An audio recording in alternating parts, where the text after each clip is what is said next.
On this week's 51%, we speak with Minnesota Law School professor Jill Hasday about her book We the Men and how downplaying or forgetting women's struggles for equality perpetuates inequality. Courts are most likely to give a rosy proclamation about women's status in America at the moment that they're denying women some right they seek. We also hear from a lawyer and mom of 5 looking to increase awareness of the discrimination faced by parents with disabilities. I'm Jessie King. It's all up next on 51%. I was standing around like one of those girls I had seen in a movie. The whole world was a movie back then. I had my sunglasses on, I wanted to be seen without seeing. Shallow leader, I wasn't really in it. I didn't really get it. You're listening to 51%, a WAMC production dedicated to women's issues and experiences. Thanks for joining us. I'm Jessie King. The Trump administration has targeted diversity, equity, and inclusion programs under the argument that in today's world they actually provide an unfair advantage to women and people of color. Our main guest today says that argument is nothing new. Jill Elaine Hasday is the Centennial Professor of Law at the University of Minnesota Law School, where her focus is on anti-discrimination law, constitutional law, family law, and legal history. Her latest book is called We the Men: How Forgetting Women's Struggles for Equality Perpetuates Inequality. Hasday says American history and laws still primarily center men, but the U.S. has been proclaiming otherwise for literally over a century. When you hear people respond to concerns about discrimination with statements like, "Oh, but women have it so much better today," Hasday says people have been saying that since before women even had the right to vote. And she lays out an interesting argument here, that downplaying women's struggles in history, forgetting them altogether, or exaggerating our progress on women's rights is a tactic, conscious or not, to perpetuate gender inequality. It prevents us from moving forward on all the things we still need to do, and in some cases, it even rolls back women's rights. If that argument rings true, then things like Women's History Month, Black History Month, and Pride Month, they look pretty important. In We the Men, Hasday includes examples of court cases throughout history where judges have praised the progress of women and in the same breath held them back. I've actually been thinking about the seeds of this book since I went to law school. So many of my professors, when they told stories about the law, told the stories as if what happened to men's experiences under the law, were what the law was. That was the baseline. And then they either wouldn't mention women or they would treat women's experiences as a footnote, something to skip over quickly. And I thought, women aren't a sideshow. We're about half the population. As your show says, 51% of the population. Our experiences under the law are just as essential as men's experiences. And that's what first got me thinking about this book. The title of my book is We the Men, because the idea is we have a constitution that purports to speak for we the people, but too many times the stories that powerful Americans tell about law and society only include we the men. Sometimes they actually use the word people, but they still only mean men. Give me a few examples of something like that. One of the examples that comes to mind most for me is because I'm a law professor, is it's very common for law professors to create lists of what are the Supreme Court's most important cases of all time? What are the Supreme Court's most terrible decisions of all time? And these lists are very important. They shape what cases are taught in law school classes because there's obviously, there's many more cases than you could ever teach. And there's not a single case about women's rights that appears on either of these many most important or most terrible lists. And I just think that's very telling. Women are not part of the mainstream story that law tells. Or I'll give you another example. So I told the story about law school as why I wanted my first thoughts about writing the book. But the reason I wanted to write the book now, and I decided to write the book now, is the 250th anniversary of the United States is coming up in 2026. And at all previous celebrations of milestone anniversaries, women have always been on the outside, sometimes literally clawing their way in and crashing the ceremonies. But one way you can see how these ceremonies have centered men is not only that it was men talking and men on the platform, but the story they tell is about our nation was founded on the idea of government by the consent of the governed. That story is only true for a minority of people living in the early United States, meaning white men, especially white male property owners. It's simply not true for any woman or most men that they were guaranteed self-government. And I think, freedom and self-government are important parts of the founding, but so is slavery and subjection. And telling a story of America that's only about the founders established government by the consent of the governed is telling a story that is only about white men. When we tell stories that are centered around white men, what does that mean for women, for minorities? How does that actually shape the world that we live in today? So the subtitle of We the Men is How Forgetting Women's Struggles for Equality Perpetuates Inequality, just to give you a preview. And one of the main arguments in my book is that forgetting women's stories is not only inaccurate, but it also helps keep sex inequality in place. So the book talks about two kinds of forgetting. One is just leaving women out of the story, and the other is forgetting that women still have a struggle ahead of them. I think anyone who lives in 21st century America has probably encountered someone who announces or assumes that the sexist battle days are behind. But one thing I discovered in researching this book is that those kind of victory announcements are more than a century old. Courts, politicians are announcing that sex equality is established even before the 19th Amendment and sex-based restrictions on the vote. And those premature declarations of victory don't appear at random moments. They actually are most likely to appear precisely at the moment that the power broker wants to deny women a right they're asking for. So for instance, courts are most likely to give a rosy proclamation about women's status in America at the moment that they're denying women some right they seek. Wow, yeah, give me a few examples of that, because before your book, I didn't know that. So there's a ton of examples. I'll do one from the mid 20th century and then one from very recently. Okay. One of my favorite stories in the book is actually about this feminist lawyer in Detroit called Ann Davidow. And she challenges 1945 Michigan law that banned women from being bartenders in larger cities unless they were the wife or daughter of a male bar owner. This so-called anti-barmaid law was part of a wave of legislation that the all-male bartenders union helped pass throughout the nation. Ann Davidow sues on behalf of four women. It's always going to be an uphill battle. At this point, the Supreme Court has spent generations upholding any restriction on women's labor, but she's undaunted. She takes the case called Gossard v. Cleary all the way to the Supreme Court. It gets there in 1948. She later reports that Justice Felix Frankfurter heckles her from the bench while advising her that the days of chivalry aren't over. He's either blind to the irony or thinks that her effrontery in bringing the suit excuses him from any obligation to act like a gentleman. And then, very shortly after the oral argument, he writes for the court a 3-page decision that simultaneously dismisses the women's claim very contemptuously.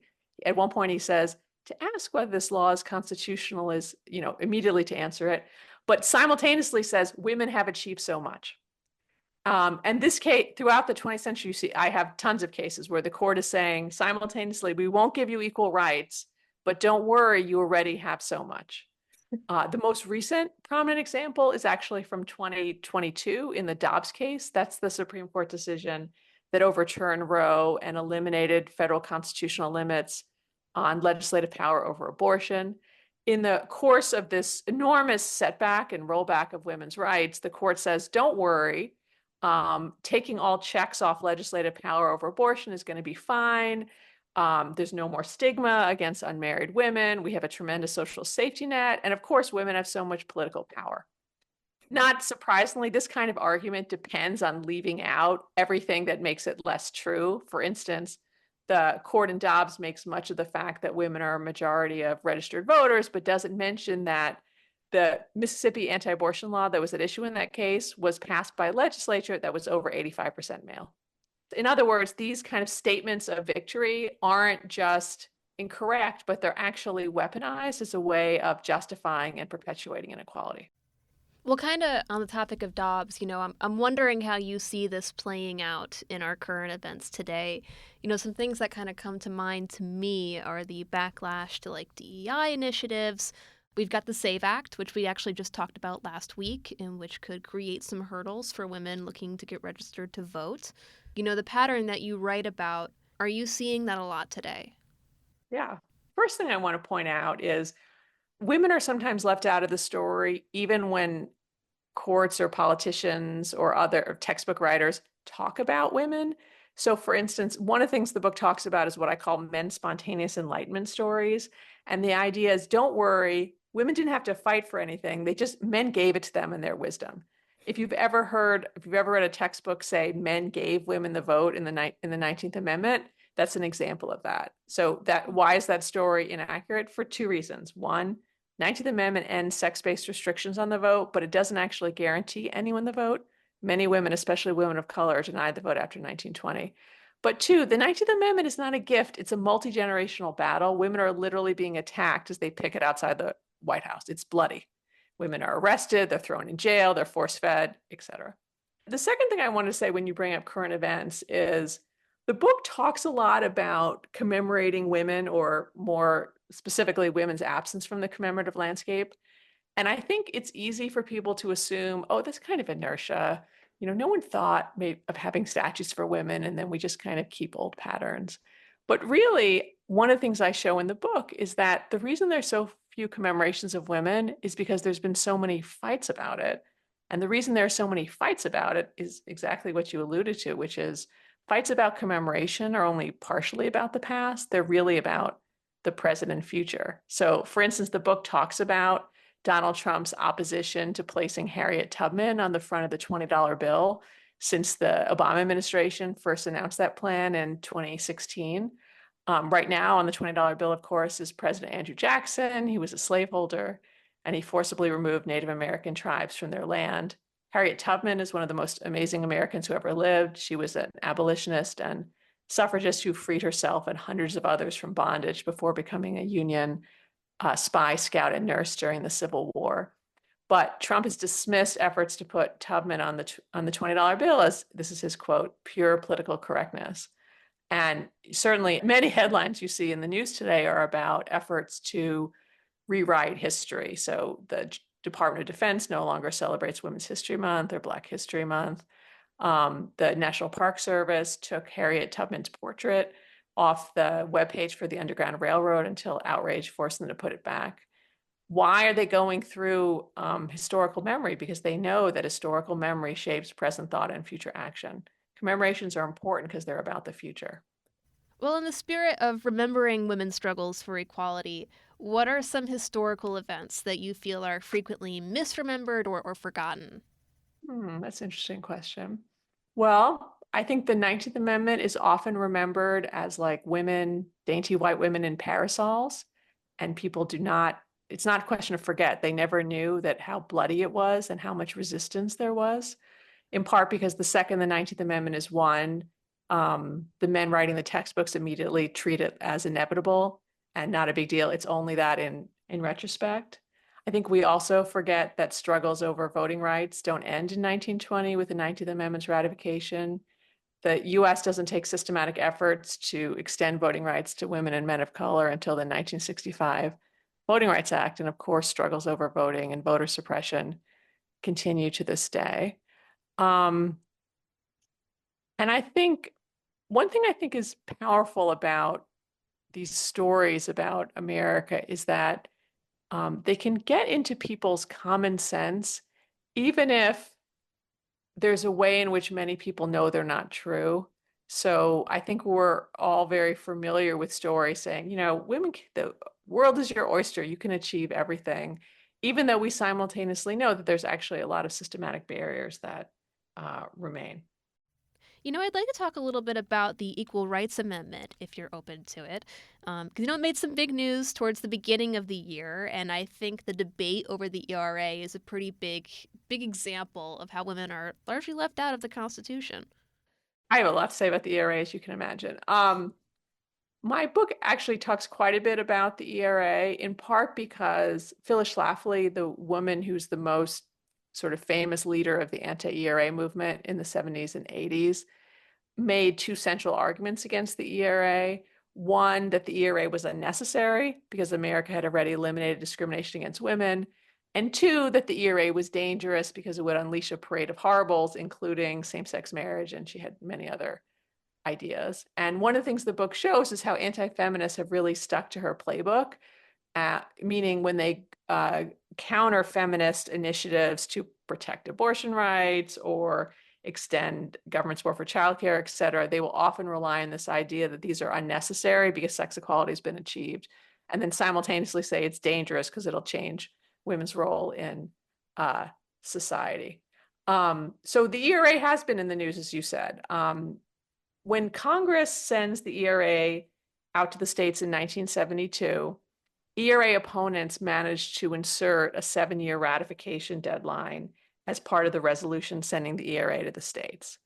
I think ERA supporters don't fight that hard enough because they think the ERA is going to be ratified right away. It won't be a big deal. For instance, the Hawaii legislature is so eager to ratify the ERA that they're on the phone with someone in Congress. So the moment it passes Congress, they can be the first to vote for the ERA. But there's a powerful Stop ERA movement with Shafley as the most prominent figure. Although I think it's important to recognize that although she is the figure in front, almost everyone who actually votes against the ERA in a state legislature is a man. So it's almost exclusively male opponents that actually matter, but she does become the figurehead of and the important symbolic force of the movement. So when the deadline expires, there's only 35 of the required 38 states. But very soon, feminists come up with what they call the 3-state strategy, and that says there's no ratification deadline provision in Article 5 of the Constitution, which governs amendments. Why should we accept the legitimacy of this ratification deadline? That's not part of the constitutional amendment process. Let's get 3 more state ratifications without starting over. So they managed to do it. Illinois, Nevada, and the 38th state is Virginia in January 2020. That happens during the first Trump term. His lawyers in the Justice Department immediately say, we're not recognizing these post-deadline ratifications. Also, a number of states had tried to rescind their ratifications. It's very contested whether that works because, for instance, many states tried to rescind their ratification of the 14th Amendment, and that was unsuccessful. But the Trumpies say we accept all ratifications and we refuse to recognize any ratifications that are after 1979. In other words, the ERA hasn't been ratified. When Biden comes in, his lawyers in the Justice Department say essentially whether the ERA is ratified is not going to be decided by us. It's up to the courts and Congress. There are a number of efforts in Congress to pass a statute, either removing the ratification deadline or just recognizing the ERA as part of the Constitution, or both. They are not successful. They pass a few times when the Democrats control the House, but they don't pass both houses. And one thing that's really interesting, and one reason I talk about it in the book, is the arguments that anti-ERA people make in the last few years are exactly Phyllis Schlafly's arguments. The ERA is unnecessary, and the ERA is menacing. Now they're parade of horribles. They've moved on from talking about same-sex marriage because that's legal in every state. Instead, they say the ERA would provide constitutional support for abortion rights.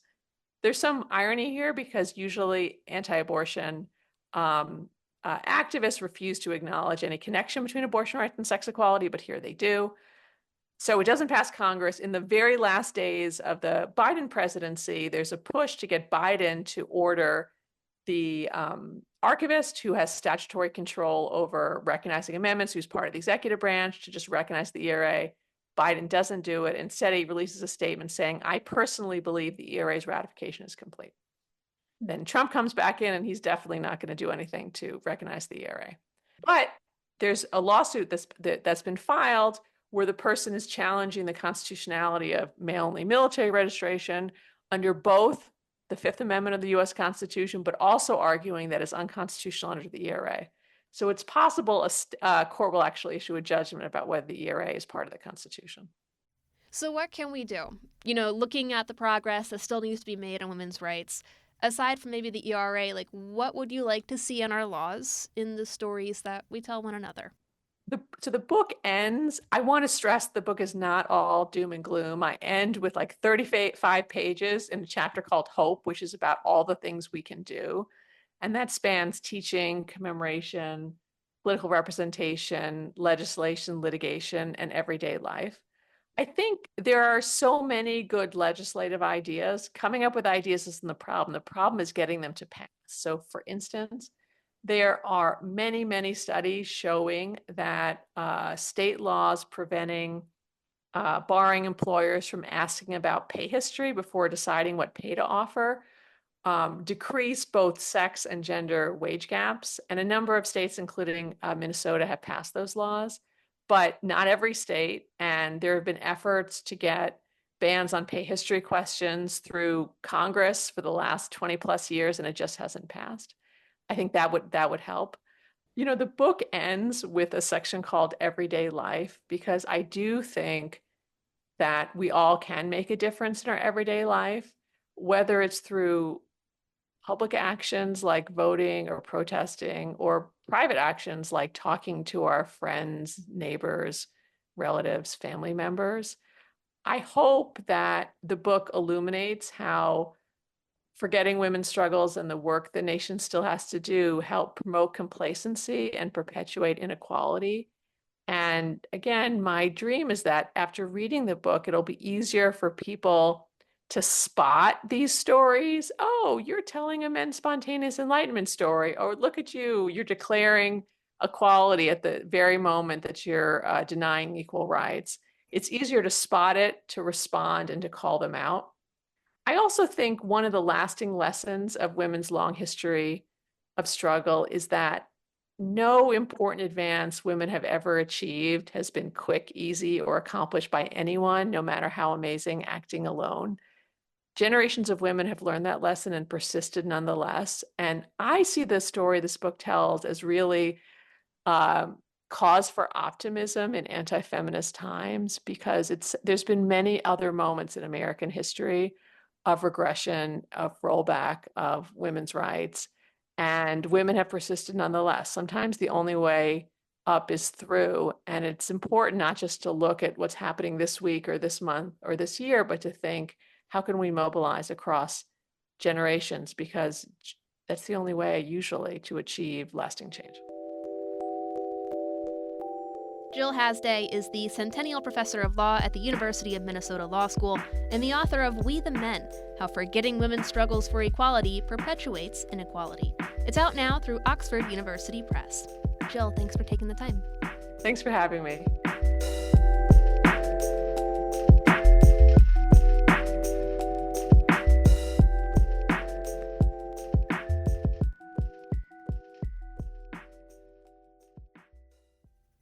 In Western New York, the family of disability rights attorney and activist Stephanie Woodward is getting national attention. Woodward and her husband Ryan Chalmers are wheelchair users living in Rochester who have been documenting their fertility journey and foster journey on social media. Recently, a TikTok video of their newborn triplets coming home from the hospital went viral, and soon after, the couple were featured in People magazine with the headline, quote, "Parents in wheelchairs welcome 2 foster sons, then baby triplets. How they show doubters the power in their journey," end quote. Woodward says she thinks what they're doing, parenting kids with love, is nothing remarkable, but she hopes the spotlight can accomplish something. She spoke with WXXI's Beth Adams. I know you've wanted to be a parent for a long time. I'm so happy you're realizing that dream. How old are the triplets now? They just turned 9 months yesterday. Why do you think so many people have been interested in your story? I think that's a great question. I do think that our story is unique in that we have 2 foster boys. We lost our first daughter, and now we have triplets. So it's certainly unique in that way. But I wouldn't say that having parents with disabilities is unique at all. In fact, disabled families exist. They exist everywhere. And we've always deserved to be seen just like every other parent. But I think there's a lot of stereotypes and preconceived notions about parents with disabilities. And the way that Ryan and I show our lives really helps to dispel some myths and stereotypes. Well, yeah, what are some of the misconceptions people have about parents, either like you and Ryan, who use wheelchairs to get around, or parents with any other kind of disability? I think that there's lots of different stereotypes and stigmas, and uh, some of the most common ones are that, like, just blatantly people don't believe disabled parents can or should be parents, that disabled people just shouldn't parent at all, that somehow we are unsafe, or that our children will have a lower quality of life, and it's simply not true. Whether you have a wheelchair or you have an invisible disability or any other type of disability, people are capable of being great parents. And we need to allow the space for us to do that and parent in our own ways. The way we parent may look different, but that doesn't mean it's wrong. You've used your social media feed, I think, very well to demonstrate exactly what you're talking about. You just showed the other day how your whole family, all 5 kids, and you and Ryan were at, I think it was the Museum of Play. You've also showed how there are some adaptive items in your home that help you with the kids. Can you explain what some of those are? They're pretty cool. Sure. I mean, one of the ones that most people are really interested in is our cribs. So we have adapted our cribs to have them have French doors. So we got standard cribs, and then with a couple of talented woodworking family members, we cut one side to be able to open and shut like French doors. So this allows Ryan and I to be able to get the babies in and out of their cribs without having to reach over the sides of them, which can be hard when you're short as a wheelchair user, but also putting a baby down when they're sleeping. So it's much easier to just slide them in and then shut the French doors. But we also use tools that aren't made for disabled parents, but are really great at being adapted and turn into accessible technology. So we have rotating 360 car seats. These car seats were made for any parent, but they work really well for parents who use wheelchairs because we're able to turn the car seat to be forward facing when we're putting our babies in the car seats, them in, and then just pulling a switch to turn them around to be a rear facing. And it's a lot easier than trying to strap a baby in while it's already rear facing and having to contort your body. That is genius, by the way, especially when you have 3 car seats to wrangle, right? Yeah, there's a lot of car seats going around here. You know, discrimination against parents with disabilities is an issue that sometimes comes up in custody cases or when people want to adopt or become foster parents. And I remember talking to you about this long before you became a parent. If more people see parents in wheelchairs or with other disabilities living life like any other family, can that eventually change? That is our hope. As an attorney, I think I've talked to you about how I've represented parents who've experienced discrimination because of their disabilities, whether it's in a custody battle or whether it is because there is involvement from the county because of these ideas that disabled parents can't parent. And when we put ourselves out there, we do so very intentionally to try to change the world's conceptions about disability and parenting. So Ryan and I very much recognize that what we do is not special whatsoever. We are very mediocre, boring parents, just like most parents are. But by seeing us parent the way we do, just like every other parent, we hope that first, people who question us about our disabilities and our ability to parent will stop questioning. And those people can be your neighbors, but it also can be people in power, people in child protective careers, people in legal careers that often can work against us, removing children from us. But we also hope to show this to parents or potential parents with disabilities. We want young people who aspire to be parents someday to see us and say, oh, this is possible for me and I can do this. That was disability rights attorney Stephanie Woodward speaking with WXXI's Beth Adams. Thanks for joining us for this week's 51%. 51% is a national production of WAMC Northeast Public Radio in Albany, New York. It's produced and hosted by me, Jesse King. Our associate producer is Madeline Reynolds, and our theme is Lolita by the Albany-based artist Girl Blue. Just a reminder that you can listen to 51% anytime at our website, wamcpodcast.org, or wherever you get your podcasts. And you can stay in the loop on all of WAMC shows by signing up for our weekly newsletter, Airwaves, at wamc.org.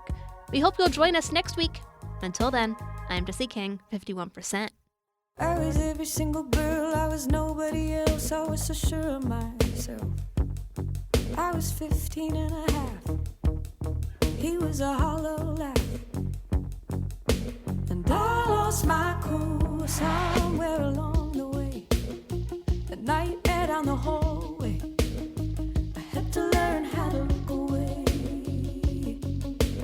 I lost my cool.